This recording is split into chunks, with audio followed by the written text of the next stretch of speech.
Если меня там распороть, раскрыть, там будет деревня. Скульптура из Балбаха – это искусство? Это последний вопрос. Вломился в твой дом. Да, я об этом никогда еще вот так не говорила в интервью. Если бы я тогда ничего не сделала бы, не знаю, мне немножко что-то у меня внутри сломалось. Можно ли заработать современному художнику?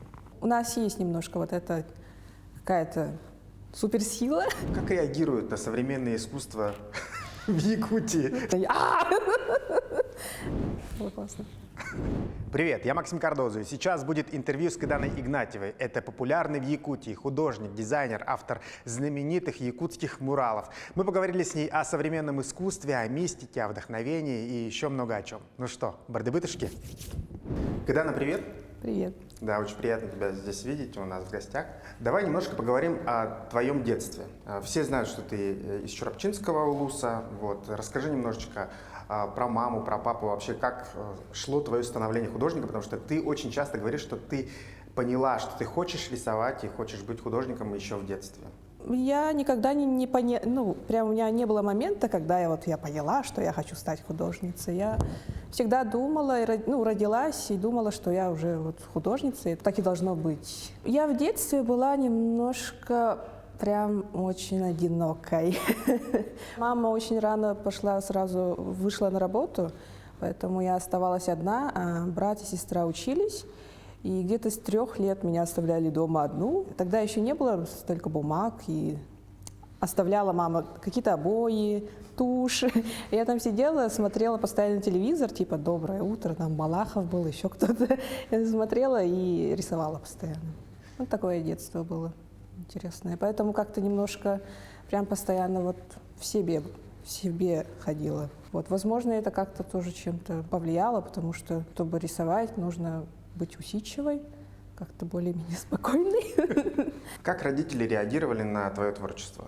Ну, конечно, вначале прям постоянно хвалили. На самом деле это важно тоже, когда начинаешь вот критиковать. Они у меня оба учители, поэтому хорошо работают вообще с детьми, со школьниками. У меня мама учительница начальных классов, папа был всегда физруком, потом работал директором школы.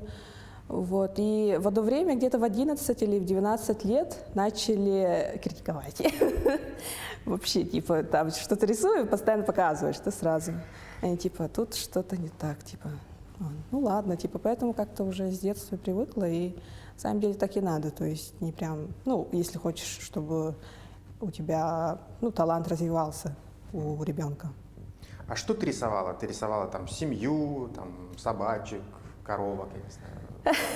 У меня до сих пор такая же методология с детства. То есть что-то меня вдохновляет, есть какие-то периоды. Я прям смотрю свои детские рисунки. Мама, кстати, у меня очень все это хранила и до сих пор хранит это, что спасибо ей, это приятно. Вот. Прям были периоды, когда я посмотрела фильм про касатку-убийцу. Помнишь, такой фильм был?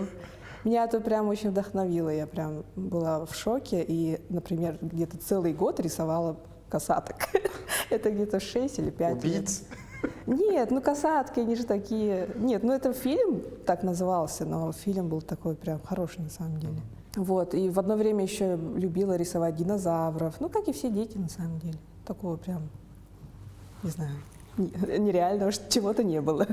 Просто что-то вдохновляло, потом отпускала. Потом какие-то вышел какой-то мультфильм про русалочку, я постоянно рисовала русалочек и так далее. Потом тебя отдали в художественную школу. Мне повезло, что в нашей деревне еще в 90-х открыли художественно-эстетическую школу именно вот такой направленности. А что за деревня, скажи? Село Кытанах, это в Чурапчинском улусе. Там, на самом деле, меня прям очень хорошо научили. По окончании школы у нас как-то вот у всех выпускников обычно бывало почти уровень там колледжа. Делали выставки, типа каждый квартал. На самом деле, это прям очень меня тоже развило. Как вообще родители отнеслись к тому, что ты решила связать свою жизнь с искусством, с живописью? То есть были ли какие-то противоречия? Все-таки не говорили ли тебе они, все-таки, может быть, выбрать профессию Там юристы, экономисты. Да, юристы, экономисты. Да, конечно, было такое. Ну, не юристы, экономисты, все равно у меня как бы была тяга к искусству. Но именно в искусстве, это же там много как бы сфер, чем можно заниматься. Ну, например, архитектура, там, дизайн, еще что-то. Сейчас еще больше стало. Тогда у нас была мода на дизайнера интерьера. Мама прям мне сказала: все, идешь на дизайнера, а я хотела на живопись поступить. Ну, она говорила: как будешь зарабатывать, жить и так далее.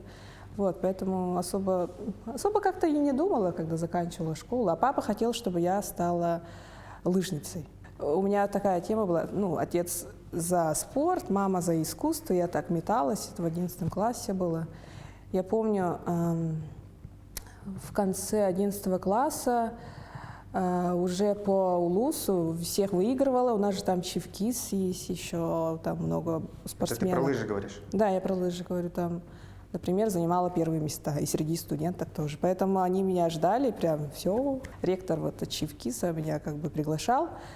И отец тоже давай. У него прям мечта была такая, чтобы хоть какой-то ребенок стал спортсменом. Но он у меня спортсмен, прям обожает спорт. До сих пор бегает в полумарафонах, участвует на всех соревнованиях лыжных. Вот, но все-таки выбрала вот тему искусства. Ну, мама победила. Ну, лыжи, они все равно остаются в твоей жизни, я так понимаю, да? И вообще и спорт. Ну, в и принципе, ты еще да. как-то говорила, что отец даже построил вам для тренировок манеж. Отец, он прям фанат спорта. Мы каждый день живем спортом. Там смотрим постоянно сайты, где можно заказать какие-то очень уникальные вот эти вот все спортивные вещи, костюмы. Вот, папа этим только живет, и он работал очень долгое время главой нашего села и придумал такую тему. У нас же есть вот теплотрассы по селу, прям посередине проходят теплотрассы, и придумал метод, как можно там построить ангар, и чтобы внутри был 0 градус, и можно было кататься на лыжах, то есть лыжный манеж. Это было круто, и в 2005-2006 году построили, и к нам приезжали очень много спортсменов на сборы. Это прям такой первый манеж был по республике. Ну, такой, я обожаю отца, он на самом деле такой инноватор, и у него бывают такие интересные мысли. Вот, он крутой. Давай тогда еще про лыжи немножко все равно поговорим. Ты участвовала в соревнованиях, в республиканских, и после того, как ты закончила школу, уже поступила в АГИКИ, правильно? И ты все равно участвовала в соревнованиях. Да, я прям была фанатиком спорта.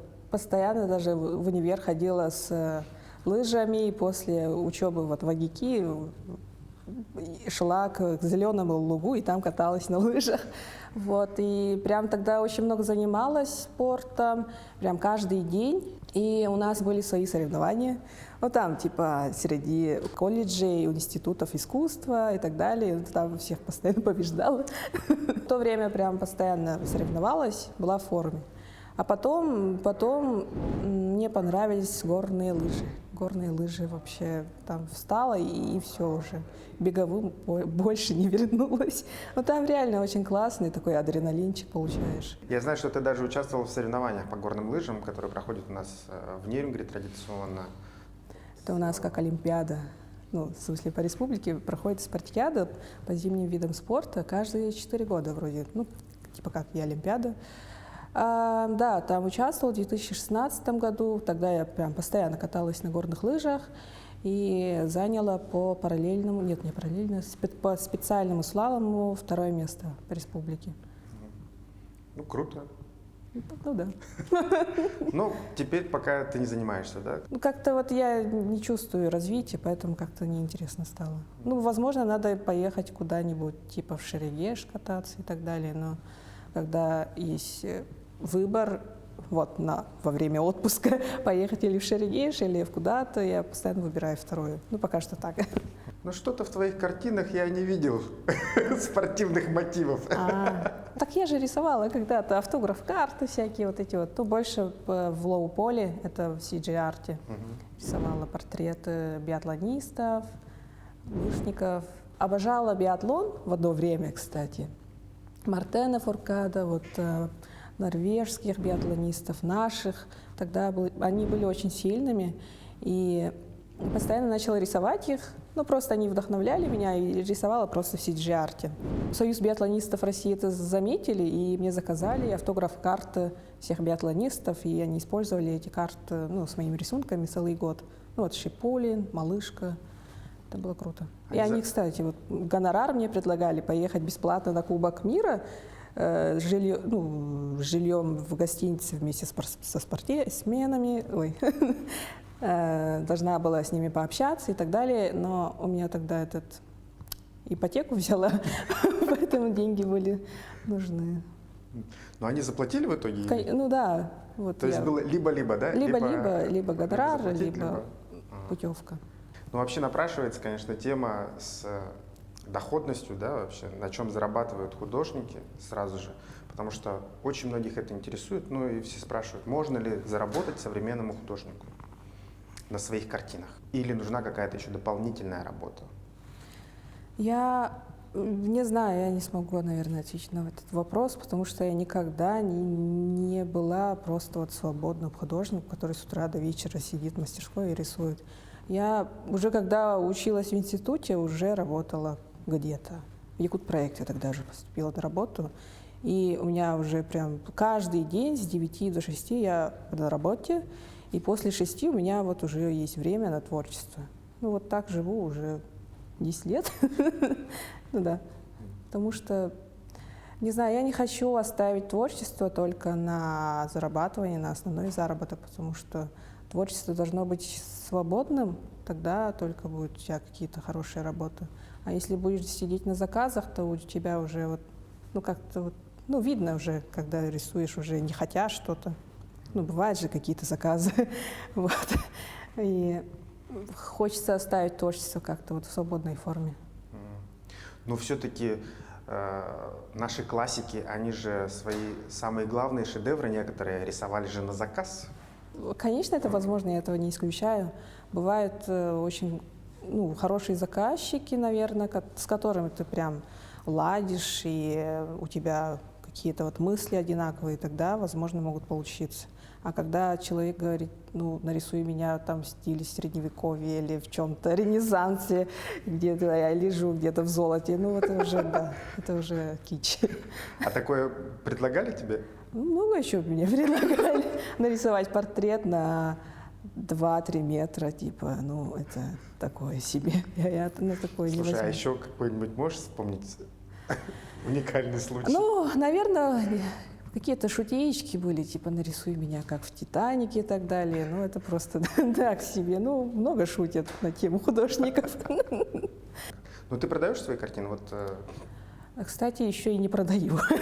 Ну, как-то вот пытаюсь собрать картины для какой-то возможной выставки. Но этой выставки никогда не бывает.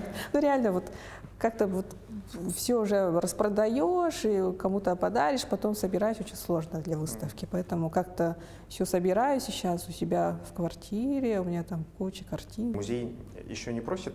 Нет.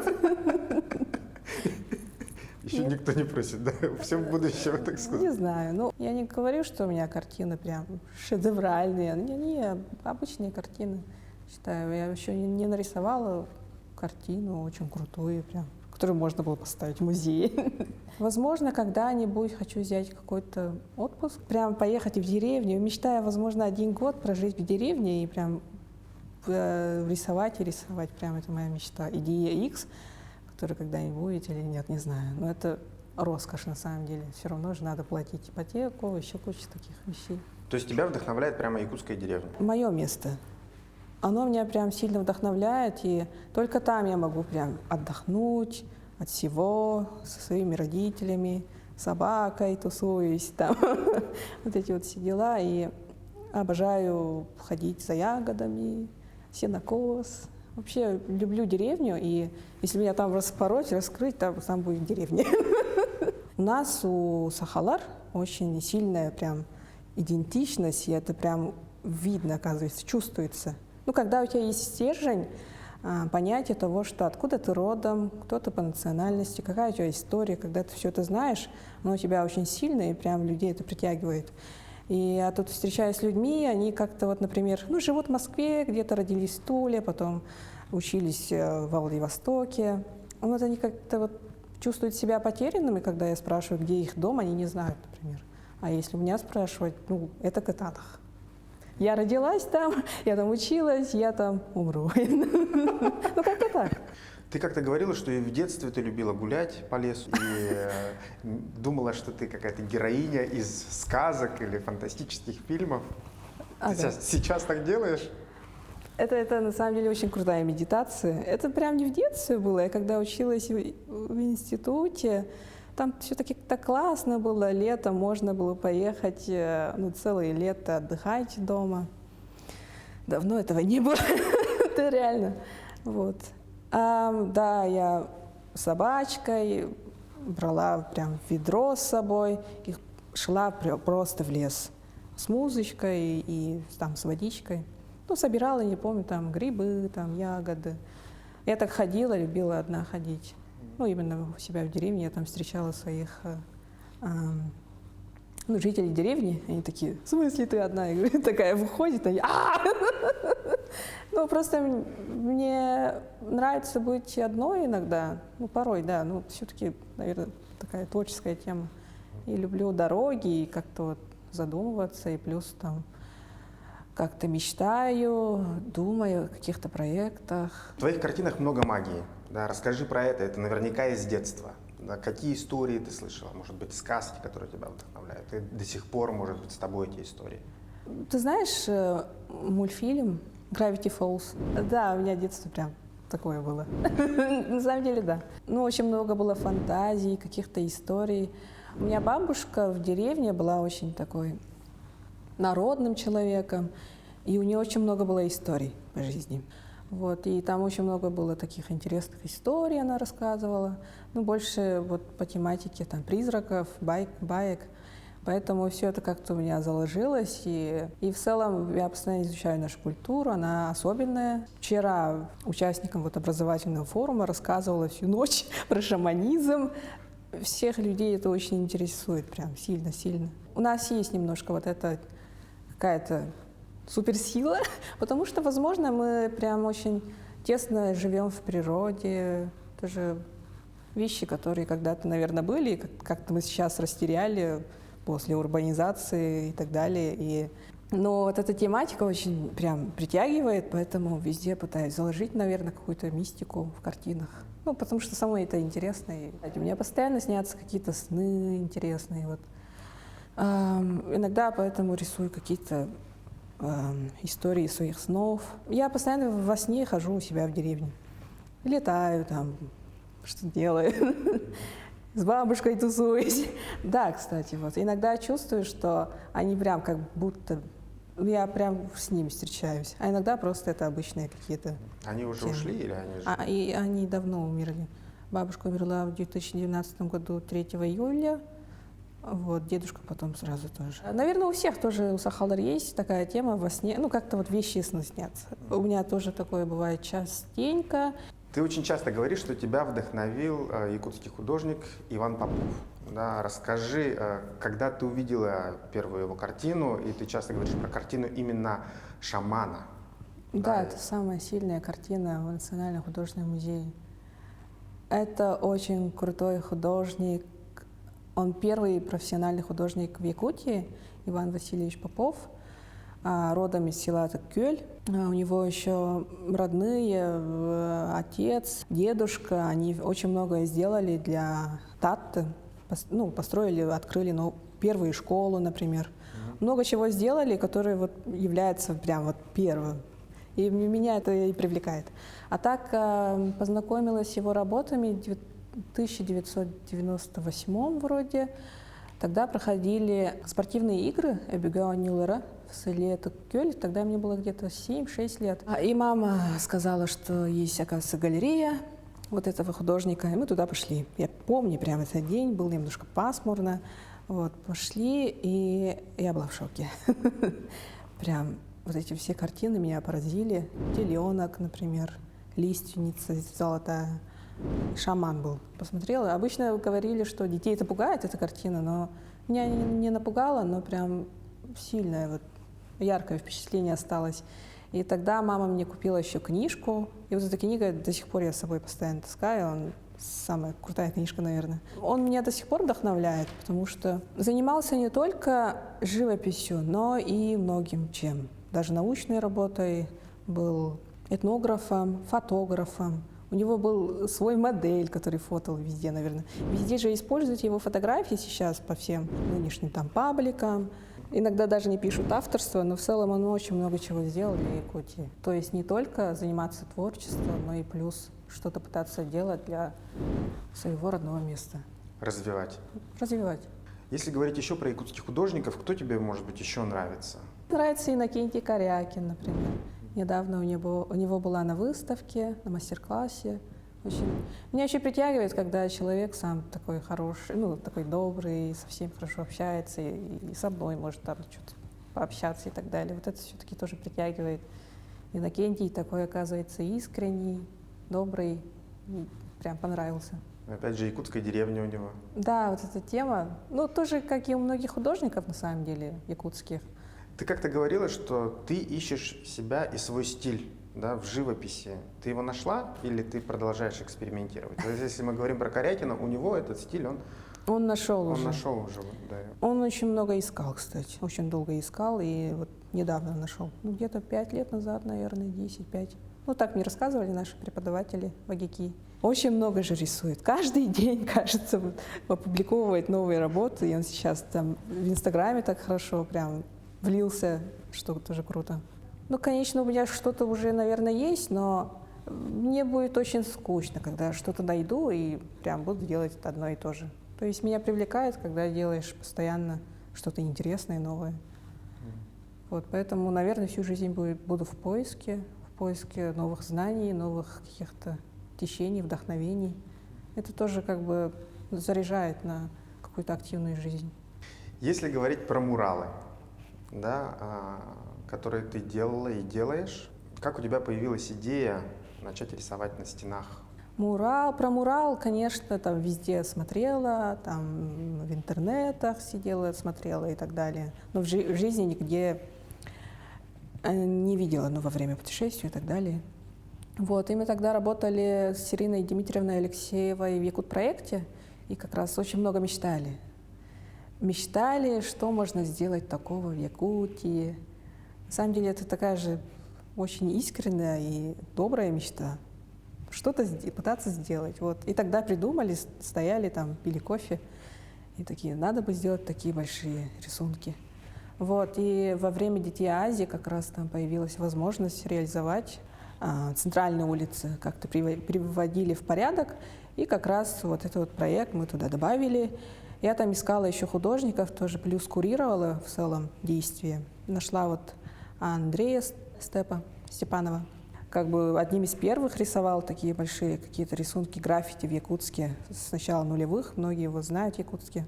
Поэтому его пригласила. Потом еще была возможность кого-нибудь привлечь, но художники тогда еще не понимали, что это такое, как это можно сделать и так далее. Ты нашла людей, которые могли это сделать, да, и вы начали реализовывать. С какими трудностями пришлось столкнуться?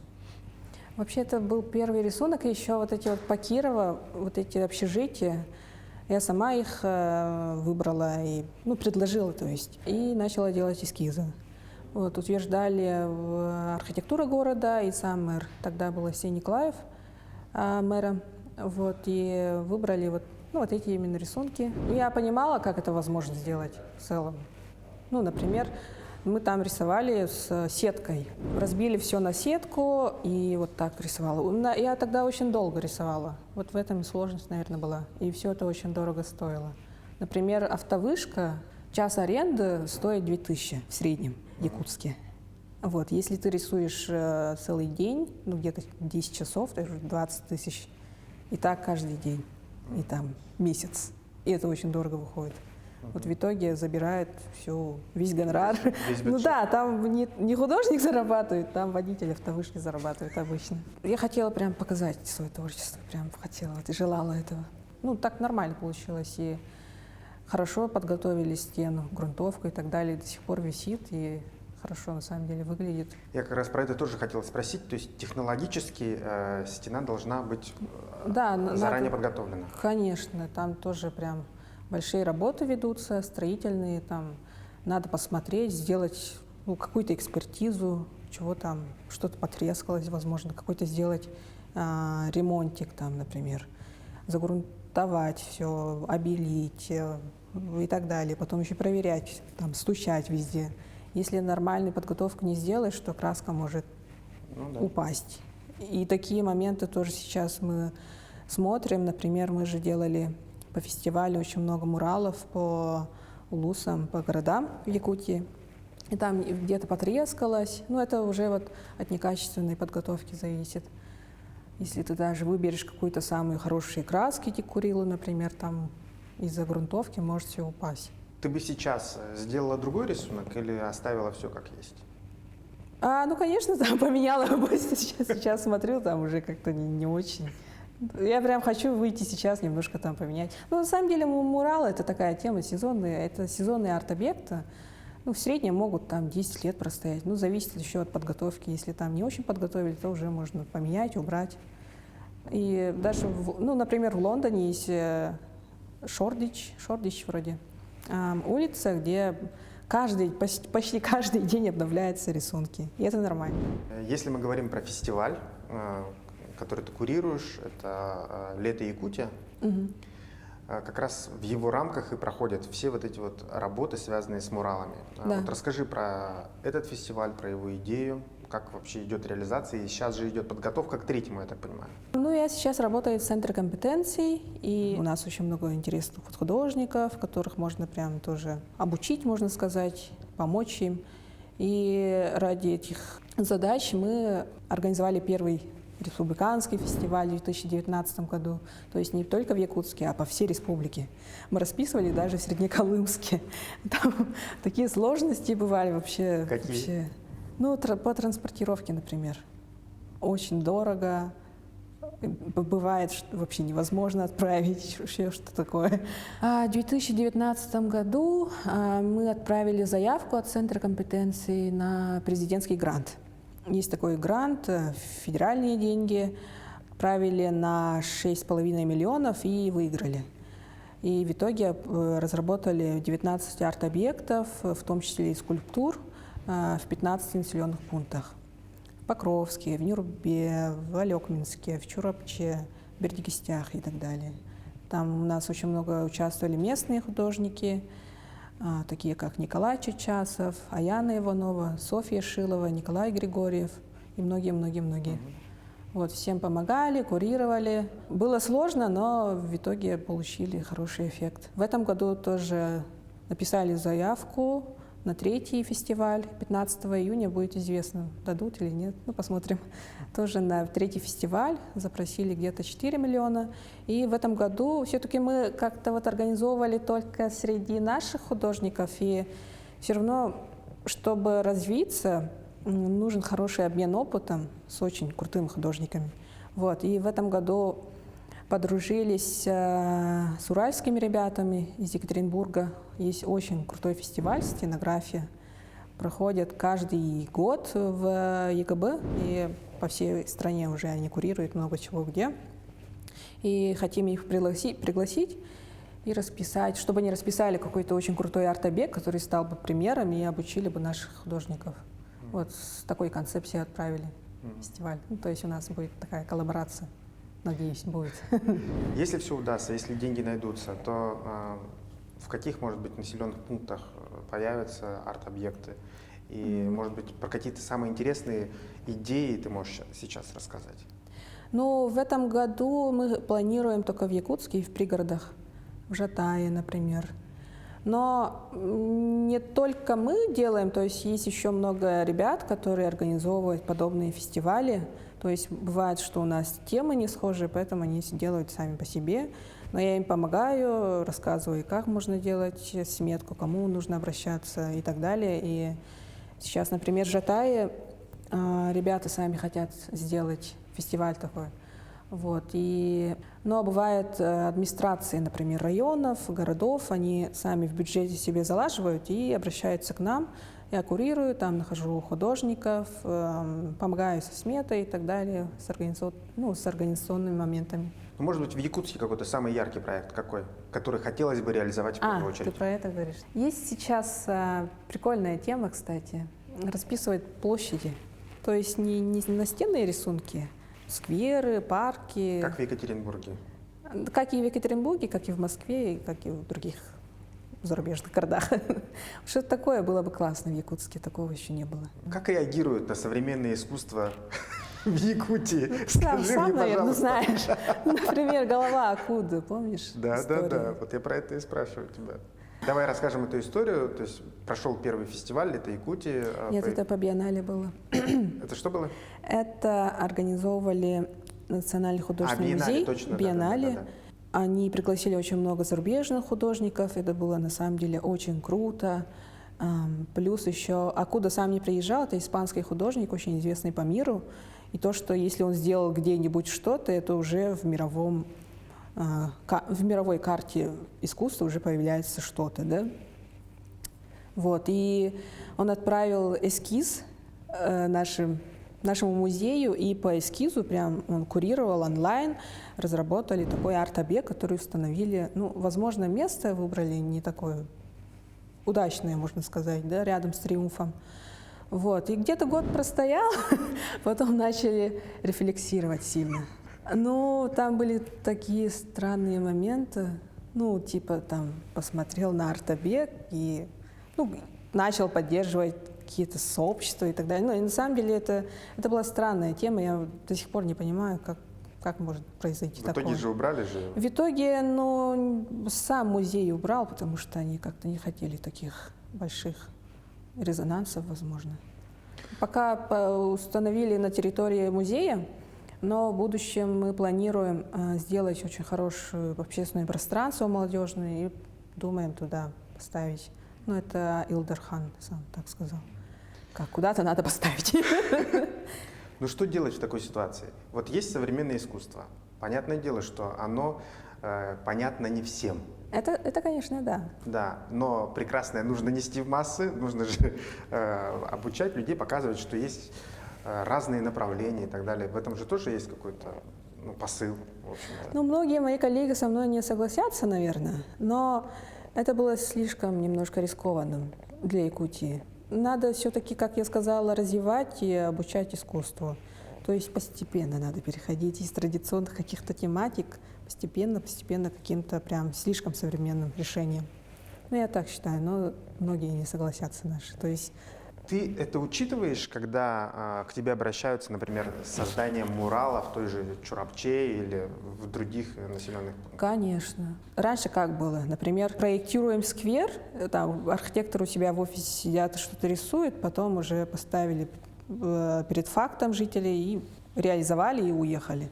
Сейчас уже не так идет, это уже по всей России. Сейчас идет очень многие обсуждения, уже начиная вот с низов, то есть общаются с жителями, делают очень много воркшопов, практикумов, встреч. И там решается, например, как разбить функциональную зону территории, вообще, что там люди хотят увидеть, что не хотят и так далее, далее. Вот. А для муралов у нас тоже такой же подход. Мы все равно общаемся с людьми, там пытаемся... Ну, у всех немножко одинаковые темы. Это показать какую-то национальную тематику. Ну и плюс искусство самих художников никто не отменял. Пытаемся сделать так, чтобы это была их сильная работа. Мы выносим все эскизы на народное голосование, и там прям бурно обсуждают. И когда уже люди сами выбирают, и когда уже появляются, они уже чувствуют себя причастными, частью проекта. Так и надо, на самом деле. А тебе было когда-нибудь обидно, что какую-то твою работу, например, недооценили? Вспомню точно историю, но, конечно, бывали такие моменты, и я люблю убеждать. Если это дело касается проектов, я рассказываю, открываю концепцию. Это же не так должно происходить. Там показываю, возможно, не поняли люди. Надо рассказать, надо презентовать. Перед каждым проектом, то есть ты детально продумываешь все, что там должно быть, на картине, например, условно, да, в кадре, скажем так, если по телевизионному. Это дело касается деталь. рисунков. Если дело касается рисунков, то это только как бы мое видение там уже должно быть. Я уже не буду спрашивать у людей. Ну а конкретно по муралам, по эскизам, да. Там как-то пытаться нужно делать по тематике, по стилистике, как-то, чтобы люди все, возможно, ну, многие поняли. А если дело касается конкретно проектов архитектурных, дизайнерских, то там уже, конечно, уже должен быть диалог какой-то, где можно презентовать. Где-то я нашел информацию, что ты говорила, люди сегодня не особо ходят в музеи. Наверное, такое Да, говорила. и искусство, и вообще музеи, мир искусства пытается выйти за стены музеев и галерей, Да. представлять искусство уже широкому зрителю, и это стрит-арт Да. выполняет эту функцию. Ну, не только стрит-арт, много сейчас новых течений, направлений. Просто у людей сейчас нет совсем времени ходить по музеям, как это было 30 лет назад, 40 лет назад. И нету времени, поэтому им нужно очень быстро показывать какие-то вот информацию надо дать быстро. И вот изучали, например, даже в YouTube-каналах в среднем человек смотрит 4-5 секунд. Если вот неинтересно, вот уже решает за 4-5 секунд, интересно или нет, может выключить сразу. То же самое, это уже подход такой, новый, современный. И, возможно, это тоже зависит от того, что вот, особо не проводят время в музеях, галереях. Если это идет какая-то интересная выставка, возможно, сходят. Ну, например, у нас же, какие музеи есть в Якутске? Ярославском, например. Очень классный музей, но надо бы там сделать какой-то ребрендинг. Давно стоит в таком же виде, как и в 80-х, и вообще там бывает 0 людей целый день. Не знаю, я просто туда иногда хожу, там смотрю на какие-то старые вещи для каких-то проектов, исследую. Да, людям сейчас нужно показывать какие-то интересные решения, и в плане искусства тоже. Какие, например, стрит-арт, окей, там идут на работу, смотрят быстренько. Есть еще мультимедийные какие-то выставки, которые сейчас людям интересны и так далее. То есть искусство переходит уже на какой-то новый уровень, другой совсем. Но мурал заказной — это искусство или нет? Нет. Не, бывает, какой, например, заказной имеешь в виду? Город заказал. Бывают заказные рисунки, например, Аэрофлота, которые по Москве нарисованы. Вот это вот уже как-то, немножко граничит с баннерами. Когда заказные рисунки бывают, возможно, могут быть какие-то прям интересные придуманные идеи, но это зависит от заказчика, может. Бывают заказчики, наверное, которые прям с уважением относятся к творчеству художника и пытаются делать именно по его тематике. Тогда уже что-то интересное выходит. Если говорить про выставку КУТ, которую вы делали, расскажи немножко про этот проект. Да, это все равно анимация, это что-то новое для Якутска. Как появилась эта идея и как шла реализация? Вообще, анимированные тоже такие выставки, это тоже не новые, по всему миру и по России тоже. Но для Якутии тогда была это прям такая первая мультимедийная выставка. Я тогда работала в Майтоне, там познакомилась и подружилась с очень хорошим парнем, с Тони Крэпсом, Антон Никифоров. Он моушн-дизайнер. То есть берет картины, анимирует для игр, для каких-то рекламных постов и так далее. Вот, и у нас прям, все равно же там все дружим, общаемся, и у нас появилась интересная идея сделать, мы думали, вот, если я сделаю какую-то выставку, которая состоит в основном из картин, добавить какую-то мультимедийность. Вот, но потом пришли к тому, что нужно сделать всю выставку мультимедийной, и у нас как раз есть очень хорошая площадка в Якутске, это Музей России. Они нам помогли, поддержали, что им большое спасибо. Вот, и плюс еще привлекли музыкальную группу, электронную группу «Уран». Я их не знала до этого, но вышла к ним с такой идеей, им очень понравилось. Сейчас мы все дружим, и прям у нас реально там какой-то прям образовался комьюнити очень классный.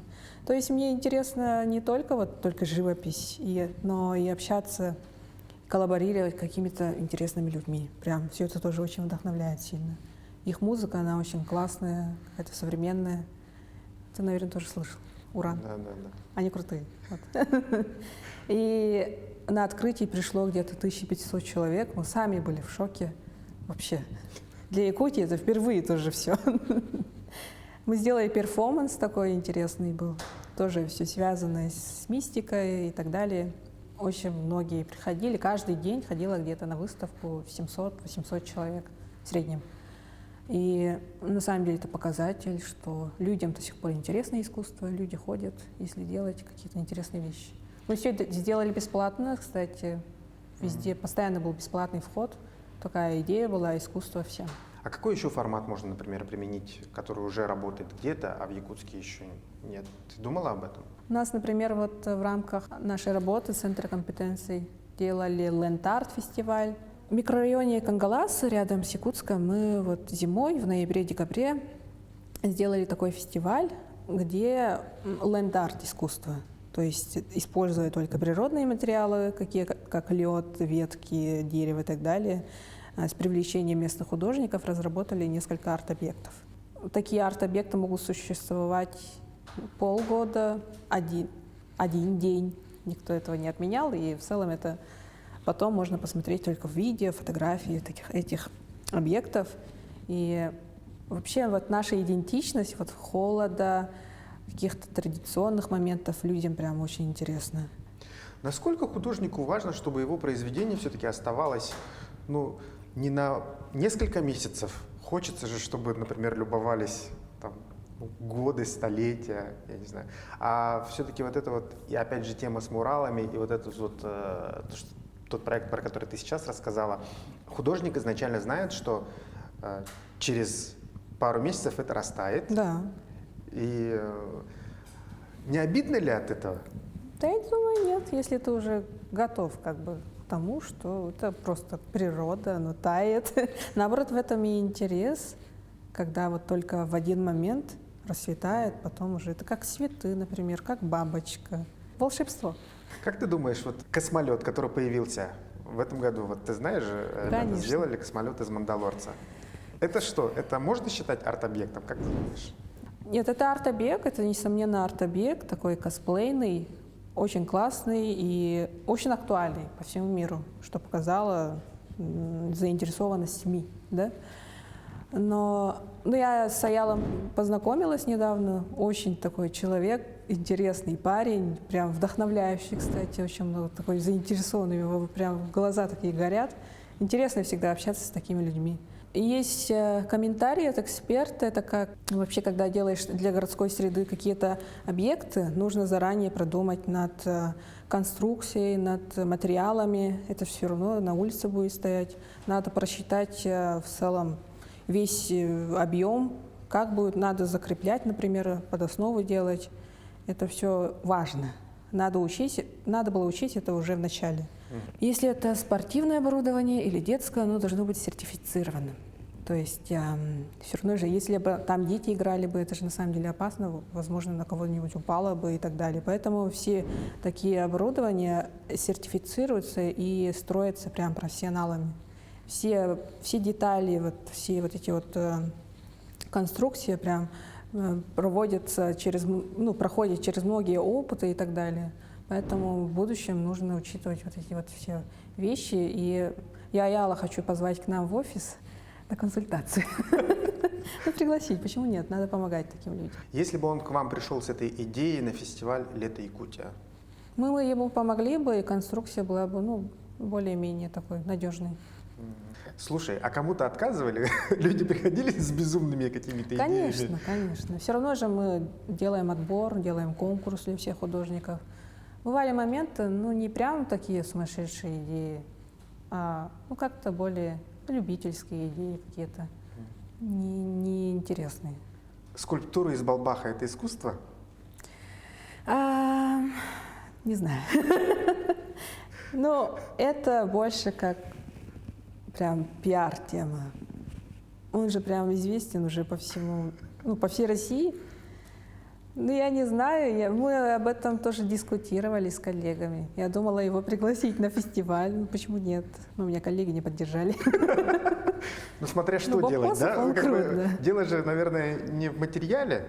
Возможно, форму, может, как-то прям интересные формы делать, почему нет, а не обезьянки и надпись 8 марта не очень хорошим шрифтом. Можно помочь с формой.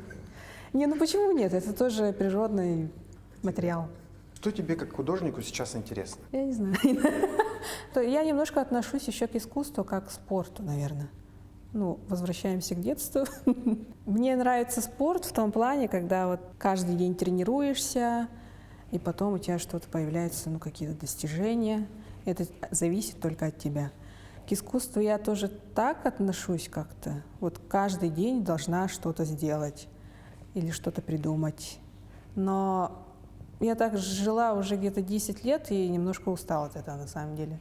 И мне друзья творческие говорят: да забей на все уже. Надо просто наслаждаться моментом. Если не хочешь рисовать, не рисуй, все, типа. Это у меня тоже в голове засело вот недавно. И как-то... Ну, если не хочешь, то не делай пока. У меня пока тоже такой момент. Особо не хочу рисовать. Насколько важно твое эмоциональное состояние, когда ты пишешь, да? В любом случае какой-то эмоциональный всплеск, он дает толчок для творчества. Так это в твоей ситуации? Конечно. Но когда я рисую, я даже и не замечаю, наверное, но мне друзья, там, родные говорят, что я прям как робот. Прям сижу, что-то слушаю, что-то делаю. Вот, и, конечно, это позитивный настрой какой-то все равно. Прям вот так вот. Ты как тоже бежишь какой-то марафон и типа как-то вот так вот рисуешь. У меня такой же подход, наверное. И не бывает такого, что я такая злюсь и рисую какие-то злые картины. Наоборот, я когда вот в позитивном настрое, когда счастлива, делаю какие-то вот хорошие вещи. Ну, в смысле, тогда получаются картины. То есть ты можешь заниматься творчеством только с позитивной энергетикой, да? Да, да. То есть там расставания, всякие разные, то, что вдохновляет людей, там, несчастная любовь. Ну, это, возможно, в песнях, когда пишешь песни какие-то, говорят же, типа, когда расстаются или что-то там у них происходит в личной жизни, выходят красивые песни там. Не, у меня такого нету, я пытаюсь заложить в картинах более какие-то позитивные вещи. Ну, пытаюсь вот эту всю тему негатива как-то ставить куда-нибудь туда. Слушай, ну если про негатив мы с тобой заговорили, же была в твоей жизни такая очень неприятная история, да, там, пару лет назад, вот, про этого мужчину, который тебе угрожал, вломился в твой дом. А что там произошло? Почему он взломал дверь-то в итоге? Нет, у меня этот ключ заклинило, получается. Я вызвала, человек не сказал. По телефону стоимость, приехал, сказал, что это, ну, на самом деле это очень дорого, сказал, стоимость. Я сказала, ну, отказалась, он стоял просто за дверью, он взбесился и зашел, и ну, начал угрожать. Да, я об этом никогда еще вот так не говорила в интервью, но писала у себя только в Инстаграме, и все. Шел, ну, ворвался в квартиру, начал угрожать, сломал мне дверь, хотел унести с собой. Он прям взял мою дверь и вот так ходил по коридору. Ну, конечно, как и все, вызвали полицию, там друзья приехали. Полиция приехала, и у нас как законом? Сказали скандал. Семейный скандал, сказали. Какой семейный? Вообще какой-то чужой мужик пришел, ворвался в квартиру и угрожал, таскал за руку. У меня внутренне, прям, когда что-то происходит, несправедливость, если какая-то есть в жизни, меня это прям бесит. Сразу подумала, он такой общался с людьми там, дальше пошел по заказам. Я подумала, ну, сейчас, возможно, какой-нибудь бабушке там кому-нибудь зайдет, это же ужасно. Я уже подумала, что я ответственна за эту историю, и нужно как-то донести до людей или вообще, ну, как-то его наказать. Если бы я тогда ничего не сделала бы, ну, не знаю, мне немножко что-то у меня внутри сломалось бы. Потом я посмотрела Тугиси, он постоянно так делает. Он там даже по 15 тысяч у людей забирал, у взрослых мужиков. Это же ужасно. И никто с ним ничего не сделал никогда. Он уже давно так работал, оказывается. Ну, не знаю, но это все равно человеческая жизнь. Я не прям отношусь к нему прям до сих пор негативно и так далее. Пусть как-то, ну, надеюсь, он как-то подумал. Страшно было тебе? Ну, конечно. Конечно, он огромный мужчина, заходит в мою квартиру и начинает там угрожать, говорить какие-то ужасные вещи, что сейчас он меня тут убьет. И и все, типа, никто об этом не знает, никто ничего не сделает, он сказал.